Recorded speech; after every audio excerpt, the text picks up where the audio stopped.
गेल्या काही वर्षांपासून शाळकरी महाविद्यालयीन विद्यार्थ्यांसह तरुणांमध्ये दुचाकीचे मूळचे कंपनीचे सायलेन्सर काढून त्याऐवजी मॉडिफाय केलेले सायलेन्सर लावून दुचाकी फिरवण्याची क्रेज वाढत चालली आहे. दुचाकीला मॉडिफाईड सायलेन्सर लावल्यानं त्याचा कर्णकर्कश आवाज येतो. त्यामुळे ज्येष्ठ नागरिक, विद्यार्थी, रुग्ण यांना त्याचा त्रास होतो. शिवाय यामुळे अनेकदा अपघात देखील होत आहेत.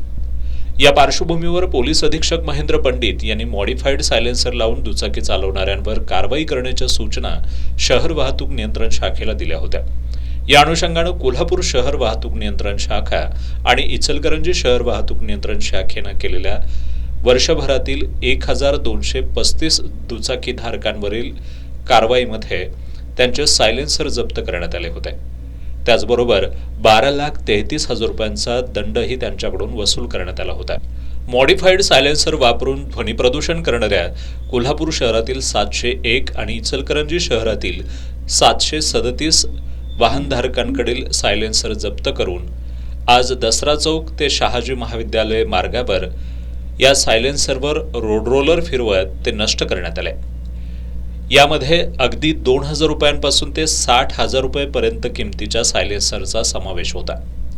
दसरा चौकामध्ये सायलेन्सर नष्ट करण्याची कारवाई सुरू असताना बघ्यांनी मोठी गर्दी केली होती. या कारवाई दरम्यान शहर वाहतूक शाखेचे पोलीस निरीक्षक नंदकुमार मोरे यांच्यासह वाहतूक शाखेचे अधिकारी कर्मचारी उपस्थित होते. यापुढे सुद्धा मॉडिफाईड सायलेन्सर वापरणाऱ्या वाहन चालकांवर कारवाई करणं सुरूच राहणार असून कुणीही अशा प्रकारचे सायलेन्सर वापरू नयेत असं आवाहन शहर पोलीस उपअधीक्षक अजित टिके यांनी केलंय. माननीय पोलीस अधीक्षक कोल्हापूर यांनी दिलेल्या आदेशाप्रमाणे आणि सूचनेप्रमाणे कोल्हापूर शहर आणि इचलकरंजी शहर येथील जे ट्रॅफिक ब्रँच आहे यांना आदेश देण्यात आले होते की शहरामध्ये जे मॉडिफाईड सायलेन्सर आहेत हे सायलेन्सर घेऊन जे काही तरुण युवक गाड्या जोरामध्ये फिरवतात, यामध्ये ज्येष्ठांना त्रास होतो, विद्यार्थ्यांना त्रास होतो, अपघात होण्याची भीती यामध्ये असते. ध्वनी प्रदूषण होतं, ध्वनी प्रदूषण कायद्याचं उल्लंघन यामध्ये होतं. तर मोटर व्हेकल ॲक्टनुसार यामध्ये कारवाई करण्यात येण्याचे आदेश देण्यात आले होते. त्या आदेशाप्रमाणे आज 737 सायलेन्सरवर कारवाई केलेली आहे. हे सायलेन्सर आज नाश करण्यात आलेले आहेत. नाश करण्याचं कारण असं आहे की हे सायलेन्सर परत वापरामध्ये येऊ नये, कारण हे सायलेन्सर परत वापरामध्ये येऊ शकतात. त्यामुळे हे आज रोलरच्या सहाय्याने नाश केलेले आहेत.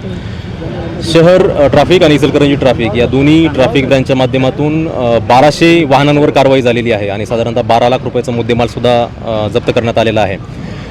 कोल्हापूर शहर आणि इचलकरंजी शहरवासियांना माझं आव्हान आहे की जे कंपनीचे सायलेन्सर आहेत तेच आपण वापरावे, कुठलेही मॉडिफाईड सायलेन्सर आपण वापरू नये. यापुढे सुद्धा मॉडिफाईड सायलेन्सर असतील, ट्रिपल सीट असतील, फॅन्सी नंबर प्लेट असतील, यावर सुद्धा पोलीस प्रशासनाकडून अशाच प्रकारची कडक कारवाई केली जाणार आहे.